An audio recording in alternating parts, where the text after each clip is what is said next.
yeah? Yes.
Que nous affrontons aujourd'hui, nous avons l'obligation de faire des choix conséquents pour que nous ayons la conscience tranquille lorsque les générations montantes auront à nous demander des comptes. Et je me rappelle de cette déclaration du président institué lors de sa prestation de serment qui disait: si dans le du troupeau, nous nous constituons les voleurs qui la pillent, qui les brisent, c'est le temps de nous juger et de nous demander. Pour une conscience tranquille, c'est le temps d'emprunter la bonne voie, le bon chemin pour arriver à reconstruire Haïti. Mesdames, Mesdemoiselles et Messieurs, je vous invite à vous mettre debout pour accueillir l'arrivée de ce grand homme qui est mis ses mains sous le tonnerre d'applaudissements jusqu'à ce qu'il prenne siège. Nous sommes des descendants de Tessaïm, qui protection, qui prend l'histoire. Nous avons la force, nous avons la rigueur. Apportons cette force, apportons cette rigueur.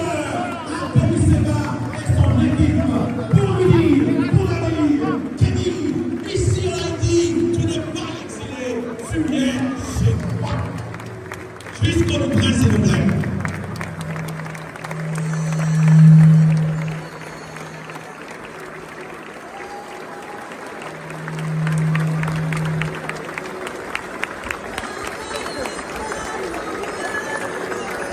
Kémy Seba mène un combat difficile.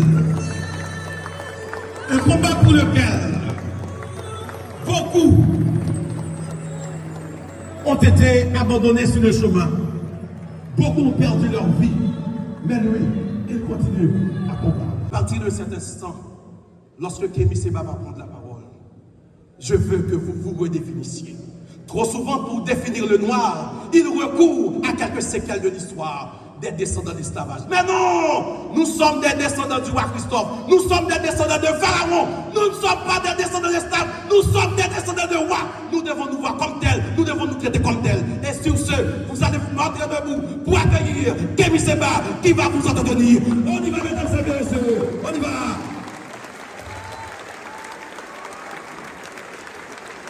Mon cher Kémy Seba, voici la jeunesse haïtienne.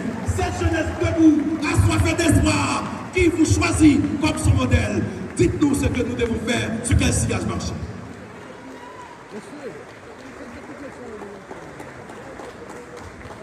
Vous pouvez tous vous asseoir.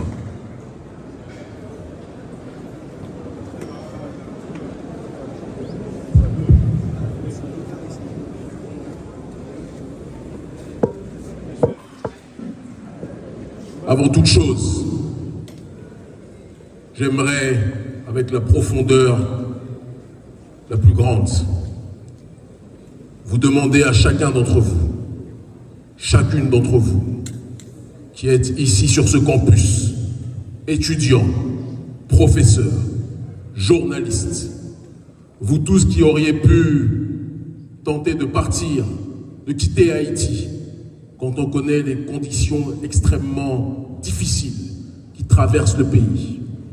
Vous tous qui auriez pu prendre l'avion pour vous retrouver ailleurs, et on n'aurait pas eu à vous juger, parce que la situation que connaît notre peuple dans la diaspora ou ici au pays est toujours des plus difficiles. Vous avez décidé de rester. Vous avez décidé d'endurer les difficultés. Et pour cela, pour cet exemple, pour cette résilience, pour cette dignité, je vous demande de vous applaudir avec la plus grande puissance et que toutes les caméras du monde entier puissent vous entendre. Plus fort encore, s'il vous plaît.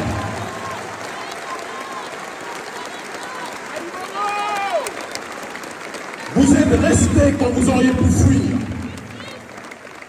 Vous vous êtes enracinés quand vous auriez pu vous détacher. L'exemple qui est le vôtre aujourd'hui est l'exemple d'un peuple qui, même quand on veut l'ensevelir, est prêt à tout pour se libérer. Applaudissez-vous encore une fois, s'il vous plaît.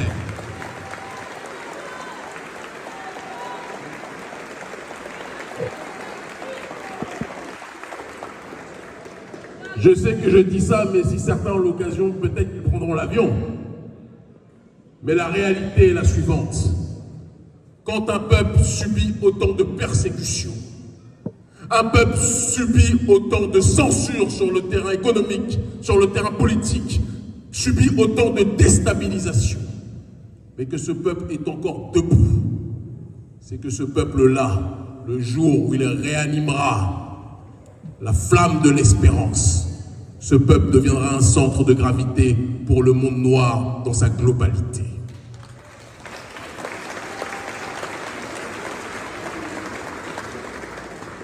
Je m'adresse à toute l'audience et aussi sans doute, comme c'est le cas dans tous mes déplacements, à quelques services de renseignement qui ont envoyé leurs émissaires ici aussi. Parce qu'aux quatre coins du monde où je me situe, je sais qu'ils viennent nous monitorer, nous entendre, nous écouter, en se disant qu'est-ce que ce nègre vient répondre. Nous leur répondons que nous venons répondre l'espérance, le rappel, et surtout clarifier la situation par rapport à ce que vit notre population. Aux quatre coins du monde, lorsque j'allume les informations à la télévision, j'entends les médias nous raconter que Haïti est le pays le plus pauvre du monde, ou l'un des plus pauvres, que Haïti est le pays où les gens se divisent gratuitement, que Haïti est le pays où les gangs font la loi avec des armes qui tombent du ciel. Un peuple qui n'est pas prêt à pouvoir se libérer, un peuple qui n'est pas prêt à pouvoir se développer. Et je souris. Si ce pays était un pays si désespérant, on n'aurait pas dans ce pays le plus grand nombre d'ONG de la planète qui viennent occuper le terrain, qui viennent financer la population, pour essayer de calmer une révolution qui arrivera tôt ou tard à éclosion. Si un peuple est un peuple pauvre, si un peuple est un peuple désespérant, vous n'auriez pas les ONG des pays prétendument les plus puissants de la planète qui viendraient coloniser ce territoire, comme c'est le cas. Ils vous disent qu'il n'y a rien à tirer d'Haïti. Non, on n'y allait pas. Et puis dès que vous avez le dos tourné, ils prennent tous l'avion pour venir ici. Pourquoi? Ils savent ce que vous ne savez pas. Ils savent ce dont vous ne vous souvenez pas. Ils savent le pouvoir que vous représentez potentiellement. Ils savent géopolitiquement ce que vous pouvez devenir si vous vous rappelez de ce que vous êtes réellement. Depuis la prise de pouvoir et l'instauration de la première République noire, Haïti est dans le collimateur de toutes les nations occidentales. Depuis que Haïti a botté on est devant des étudiants, on va dire le postérieur. On parle avec politesse, nous sommes à l'université. Depuis qu'Haïti a botté le postérieur de l'oligarchie française, le gouvernement français et les différents régimes de la France n'ont jamais pardonné cette humiliation. Et l'Occident a toujours regardé Haïti avec méfiance en se disant que si Haïti se libère réellement, et si Haïti peut fonctionner librement, Haïti risque de devenir un sida, un syndrome d'ingéniosité définitivement acquis qui va se propager dans le cœur de tous les Noirs du monde entier. Et tous les autres pays, toutes les autres Caraïbes voudront suivre l'exemple d'Haïti. Et ça, les Occidentaux ne le veulent pas. Et c'est pour ça qu'ils colonisent ce territoire par deux voies. La première, comme je l'ai énoncé il y a quelques minutes, ce sont les ONG, qui viennent vous prétendre être vos amis. Mais comme on le dit toujours, des ONG qui n'aident pas les gens à se débarrasser de l'aide ne sont pas des ONG amis, ce sont des forces néocoloniales. Et c'est important qu'on le dise. Le deuxième aspect, et c'est l'aspect le plus crucial, on vous dit que le pays est aujourd'hui détruit par les gangs. De qui sont composés les gangs? D'Haïtiens. Vrai ou faux ce que je dis? Vrai ou faux ce que je dis? Qui a donné ces armes à ces Haïtiens? Qui a fait en sorte que ces Haïtiens puissent s'entretuer? Qui? Ceux qui se présentent comme vos amis, mais qui depuis le départ de la libération d'Haïti sont nos ennemis. Le gouvernement français, le Canada, les États-Unis, qui se présentent comme des pays qui sont là pour accompagner Haïti, sont ceux qui livrent les armes en pagaille à la population haïtienne pour que cette dernière s'entretue. C'est la réalité que les gens ne veulent pas entendre. Ils vous disent, oh, regardez-moi ces nègres, ils ne sont pas capables de s'entendre, ils se tirent dessus. Ils avaient fait la même chose dans les années 70, dans les quartiers noirs aux États-Unis. Ils ont balancé la drogue, la cocaïne, la marijuana, ils ont balancé les armes dans les ghettos pour que les ghettos s'entretuent. Et après, ils viennent dire au reste du monde, vous voyez, les Noirs ne peuvent pas s'entendre entre eux. Mais qui donne les armes? Qui brise les armes? Qui noie le peuple haïtien et qui noie le peuple noir pour qu'il ne puisse pas se relever? Nous les connaissons. Mais nous devons aussi parler de la troisième partie du problème. Une civilisation n'est détruite par l'extérieur que si elle est rongée de l'intérieur. Quels sont ceux qui acceptent que ces armes puissent circuler sur le territoire? Quels sont ceux qui emploient parfois ces gangs pour assurer leur sécurité et terroriser la zone adverse? Quels sont ceux qui font en sorte que Port-au-Prince et que Haïti soient une terre de déstabilisation en accord avec la volonté de l'oligarchie d'Occident? Les autorités haïtiennes, il faut qu'on soit capable d'en parler. Quand un avion n'est pas piloté par un individu ou un groupe d'individus responsables, l'avion finit par trouver, plus que jamais, la chute, l'accident et la destruction. On ne peut pas toujours se plaindre de la puissance et de l'aspect négatif de ceux qui sont ontologiquement les adversaires de notre peuple. Mais on doit d'abord aujourd'hui, entre nous, se questionner sur les responsabilités qui sont les nôtres par rapport aux drames qui arrivent à notre peuple. Je sais que certains attendaient peut-être que j'appelle à détruire certaines institutions ou à détruire certaines ambassades. Non. Le seul ennemi numéro 1 du peuple noir et du peuple haïtien, ce sont les limites que nous nous fixons. Le seul ennemi du peuple haïtien, c'est la corruption que nous laissons rentrer dans nos rangs. Le seul ennemi du peuple haïtien, ce sont les égos et la jalousie mal placée qui fait en sorte que nous ne sommes pas capables de nous unifier pour résister à ceux qui veulent nous asphyxier.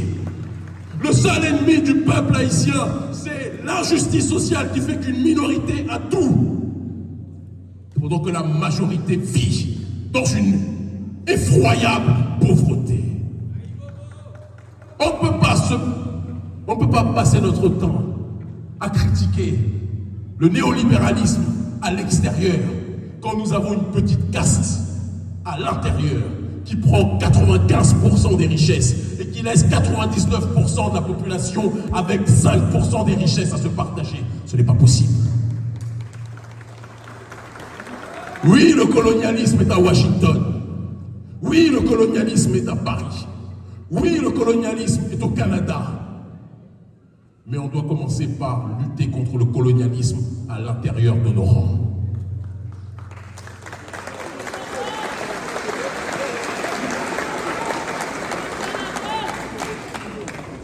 des dirigeants qui prennent leurs ordres de l'extérieur, qui acceptent d'être, comme le disait la Boétie, dans la la soumission volontaire, la servitude volontaire, sont des gens qui sont les adversaires numéro 1 du peuple haïtien.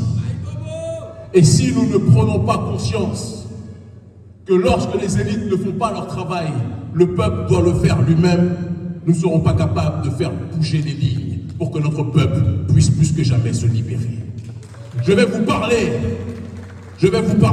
n'applaudissez pas encore, je n'ai pas commencé. Je vais vous parler d'une révolution qui a été initiée, de cela quelques années, 10 ans, on pourrait le dire même en réalité, en Afrique francophone, en Afrique de l'Ouest.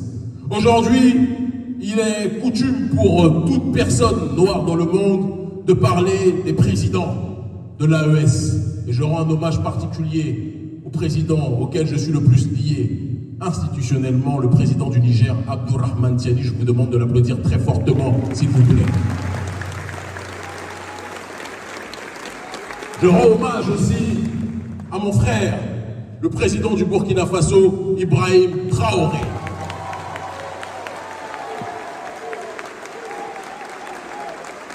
Je rends hommage à mon frère, le président du Mali, Assimi Goïta.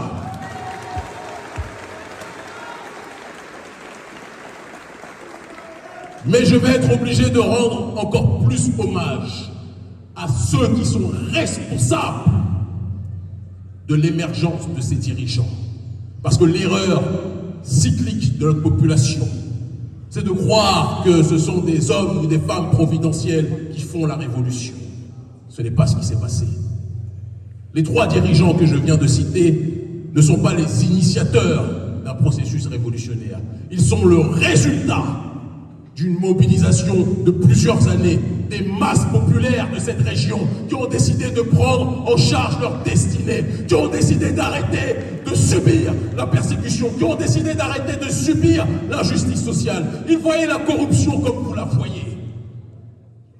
Mais à un moment donné, ils ont dit, il faut que chacun mette ses différences de côté. Il faut qu'on arrête les batailles au niveau horizontal et qu'on agisse dans le cadre du combat au niveau vertical. Unifier la base et se battre contre le sommet.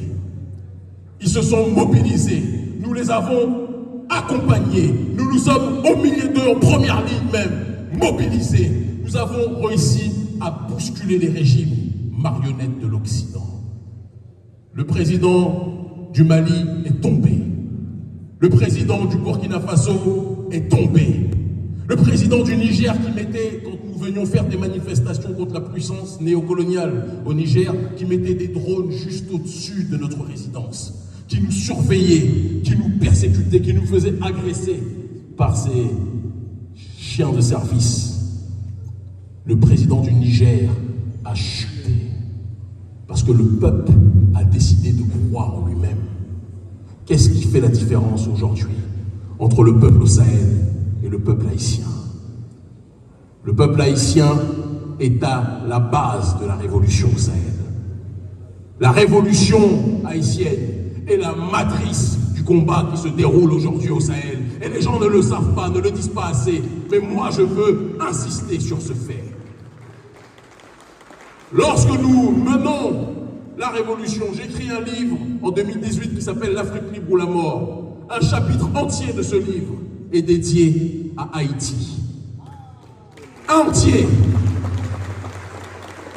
Et je déclare que c'est le pèlerinage sur cette terre, le fait d'être en adéquation avec le peuple ici présent, de me revitaliser en voyant les conditions de ma population et la résilience de notre peuple, en me rappelant comment Dessalines, comment Félicité, comment Boukman Tuti et tous ceux qui ont fait la révolution se sont organisés, comment ils ont réussi à mettre sur pied un système de résistance qui a bousculé l'Occident. Et c'est ce qui fait que nous initions la campagne contre le franc CFA. C'est ce qui fait qu'après la campagne contre le franc CFA, nous initions la campagne contre les bases militaires. Et c'est la campagne contre les bases militaires qui accélère le processus de déstabilisation des présidents marionnettes. Pourquoi je vous dis tout ça? Je vois plein de gens parmi vous qui regardent en rêvant de ce qui se passe au Sahel, en se disant c'est magnifique, vous les enviez. Il est temps d'arrêter d'admirer ce qui se fait loin et de réaliser que ce qui se fait loin, vous pouvez le faire encore plus ici.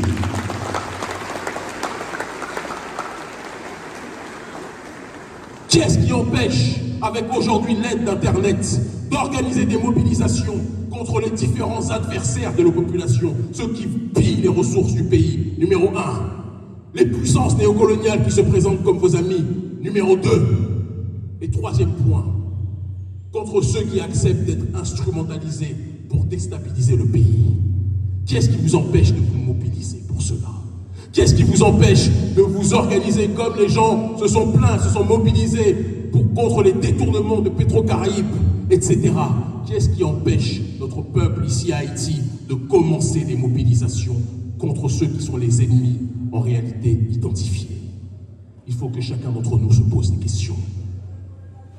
Le seul ennemi que nous avons, ce sont les limites que nous fixons. Les seuls ennemis que nous avons, c'est l'absence de foi en nous-mêmes. Les seuls ennemis que nous avons, c'est le manque de confiance en nous-mêmes. J'ai lancé un appel aux gangs. J'ai eu plusieurs chefs de gang qui, depuis le début de notre séjour, nous ont contactés. Nous allons rendre public d'ici quelques jours leurs propositions par rapport à l'appel que j'ai lancé. J'ai dit aux chefs de gang qu'ils devaient baisser les armes contre le peuple. Parce que les ennemis des gangs, ce n'était pas le peuple haïtien, c'était ceux qui leur donnaient les armes pour tirer sur le peuple haïtien. Vous allez être surpris d'apprendre d'ici quelques jours que des chefs de gang parmi les plus puissants ont compris le message que nous avons lancé et sont prêts à cesser de pointer les armes sur le peuple et de s'organiser comme une force citoyenne pour résister contre le système néocolonial en tant que tel.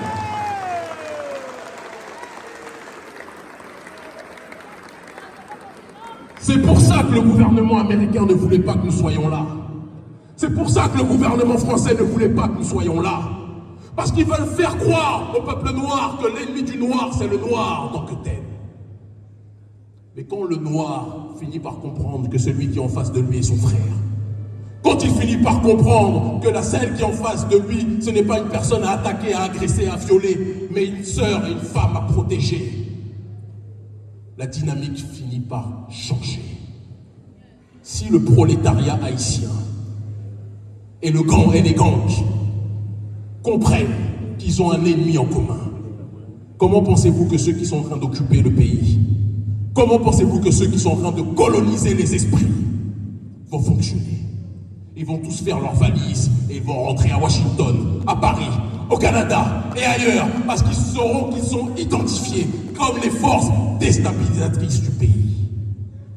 Je ne fais pas partie de ceux qui se réjouissent quand l'Union africaine, qui a à sa tête un certain nombre de corrompus, en recevant les ordres des États-Unis, en recevant les ordres de l'Union européenne, envoie des militaires kenyans pour tirer sur les frères qui sont ici, qu'on appelle les gangs. Le problème, ce ne sont pas les gangs. Le problème, ce sont ceux qui livrent les armes aux gangs en tant que tels. Le problème, ce sont ceux qui font en sorte que les gangs terrorisent le pays pour créer l'anarchie et que plus personne ne veuille venir ici à Haïti. Et c'est pour ça que j'ai fait partie de ceux qui se sont réjouis quand Donald Trump a dit qu'il voulait arrêter USAID. Certains ont pleuré, j'en connais. Certains se sont dit « Oh, on n'aura plus de financement », j'en connais. Mais il faut que notre peuple apprenne à vivre sans l'aide de ceux qui veulent nous voir noyer.